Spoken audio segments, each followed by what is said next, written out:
Rick, good morning. So, January 3, 2024, Wednesday, part 5 na tayo ng manpower loading. Kasi binasa natin yung mga comment section. Kasi tungkol sa manpower loading yun eh. Yung sa kanila daw, pag lead, sip-sip lang daw. Kasi yung sa kanila daw, may mga trabante, wala namang alam, tapos ginawang leadman kasi sip-sip. Tapos yung foreman daw, wala ring alam dahil sip-sip daw kay sa may-ari o kay engineer, kaya naging foreman. So gagawa natin ng part 5 kung paano ba pumili. Paano masasabi na siya worth it na siya o karapat dapat na siya maging leadman o karapat dapat na siyang maging foreman, mga katangian, mga characteristics, di ba? Mga traits and characteristics. So ito, ginawan ko lang ng sketch o drawing. Okay, pag kailan mo masasabi na siya ay karapat dapat na maging leadman o meron siyang mga katangian ng isang leadman o foreman. Ito dinrawing natin. Siyempre, kunyari, iyan mga trabante, mga workers, maging steelman, karpintero, mason, pintor. So ginawan ko na lang workers. So sabihin to, yan, 1, 2, 3, 4, 5, 6. Kunyari, mayroong 6 na workers, no? Siyempre, kung sino yung umusli, meaning, kung sino yung pinaka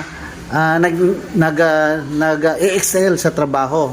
Nag-excel, magaling, merong leadership, siya ang tinatawag na leadman. Hindi pwede lahat pantayan. Hindi pwede, walang ganon na lahat ng trabahante pantay. May uusli dyan, meaning meron talagang magaling sa mga trabahante, mag-excel siya. So ang tawag doon, may katangian siya na leadman. Siyempre, from the word lead, siya nauuna, di ba? Yan, yung level na yan, pantay-pantay lang yan, magtrabaho pantay-pantay. Tapos may umusli. Ito ang leadman. Hindi pa pwede na yung abilidad mo ordinary lang, tapos ikaw magiging leadman. Hindi pa pwede, palpak ang doon. Doon nagkakaleche-leche. Totoo yung mga comment na na-experience natin yun nagtataka tayo. Ba't leadman to na mas magaling naman yung isa? Kasi pinsan niya ng pinsan ni foreman o bayaw ni foreman. Meron nga tayong contractor, sinabi, alam mo sir, sa lugar namin, magaling ka lang sumigaw, magaling ka lang manakot, foreman ka na. Di ba? Okay. So sana wag ganon kasi doon nakakalugi-lugi, nakakaleche-leche yung manpower loading. Okay, 'di ba? So siyempre yung mga manggagawa, kunyari ito, karpentero to. Siyempre yung mga masisipag, kahit anong galing mo, more or less magkapantay lang 'yan. Here comes merong umusli. Merong nag-excel. Ito ang leadman. Ito magiging leadman. Ito magiging leadman. Okay, so tapos na tayo sa leadman, 'di ba? Ngayon, dito tayo sa foreman. Ito linya ng mga leadman. Siyempre, puro leadman 'yan, 'di ba? Puro leadman. Hindi naman lahat ng leadman pantay-pantay ng abilidad. Meron talaga mas magaling o pinakamagaling sa kanila. Doon mo pipiliin si foreman. Yan, umusli siya, So, yan ang tinatawag na foreman siya. No? Kasi hindi pa pwede na pipili ka ng foreman na mas magaling pa yung leadman mo. Paano na 'yon? 'Di ba? Paano na 'yon? Again, yung break na sabi ko rin na yung respeto makukuha yan sa abilidad mo rin sa mga nalalaman mo. Hindi ka pwede you cannot share what you don't have, no? You cannot teach what you hindi ka pwede magturo kung anong bagay na wala sa iyo. O, 'di ba? Alright, so yun kayo na lang mag-interpret kasi workers ang ligay ko, manggagawa. Diba? Sa lahat ng bagay, pag may sumibong diyan na mas greater sa iba, mas magaling sa mga workers, leadman 'yon. Tapos sa mga leadman naman, kung sino mas magaling sa leadman, siya ang foreman. Ganun lang pagdetermine, no? Isa lang yan kasi baka yung iba magko-comment naman, isang way lang yan, isang paraan lang yan na kasi sige, sige, hindi mo pa sila kilala lahat, no? Papatrabuhin mo lang sa lahat dyan. Talagang mag-i-excel dapat award na dapat. Talagang sabihin mo, hindi ko sila kilala lahat, pero pinagtrabaho ko sila lahat, pantay-pantay, talagang ito isa talaga, oh. Talagang ito talaga magaling to. Tsaka mo interviewin. Boss, ba't ano ka sa kanila? Ba't mas magaling ka, mas mabilis siya? Sir, actually sir, sa experience ko, tsaka lead man ako dati. Kaya pala. Kaya pala. Ganon. Ipagsama-sama mo lahat.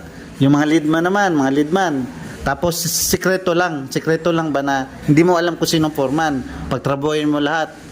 Tapos sabihin mo, boss, ba't parang mas magaling ka sa iba, mas mabilis ka? Sabihin sa'yo, engineer, kasi dati na akong foreman. Sabihin mo, kaya pala na mas magaling ka o mas nag-skill ka o excel ka sa ibang leadman. Diba? And then, na-experience na natin to, Rick, na-experience na natin to na tinatanong, kahit yung mga manggagawa lang, diba? Kasi, ito Rick, meron ako dating steelman. Meron ako steelman dati, nagsuot ng uniform ng pinakasikat sa Cebu, pinakasikat na rebar contractor. Hindi ko na babanggitin yung pangalan, pero meron sila sa Manila. Actually, nag-start sila sa Manila. Mga high-rise sa Manila. Silang subcon sa doon, sa mga rebar. So, sikat sila sa Manila. Nag-branch out sila sa Cebu. Halos mga high-rise dito sa Cebu dati, silang subcon. One time, mayroong steelman na nagsuot nun. Pero hindi ko pa sa kilala. Pinagmamasdan ko pa lang siya. Tapos nilapitan ko. Isang araw nakita ko na meron siyang uniform. Nilapitan ko, boss, bakit suot-suot mo yan? Anong sabi niya? Sir, dati kong steelman sa kanila sa Manila. Doon ako natuto. Doon ako nababad. Oo, sabi niya. Sa isip ko, kaya pala. Sabi ko, kaya pala. Kasi yung kilos niya at galaw, ibang-iba sa ibang steelman. Nung hindi ko pa nakikita na sinusuot yung uniform, sabi ko, iba tong steelman na to, magaling, tsaka yung taktika niya iba. Hindi kagaya ng iba ba? Hindi kagaya ng ibang steelman. Nung nakita ko nagsuot siya ng t-shirt niyo, nilapitan ko, ba't mo suot yan? Sabi niya, sir, galing ako dito. Galing ako dyan sa Manila ng project. Sabi ko, kaya pala. Diba?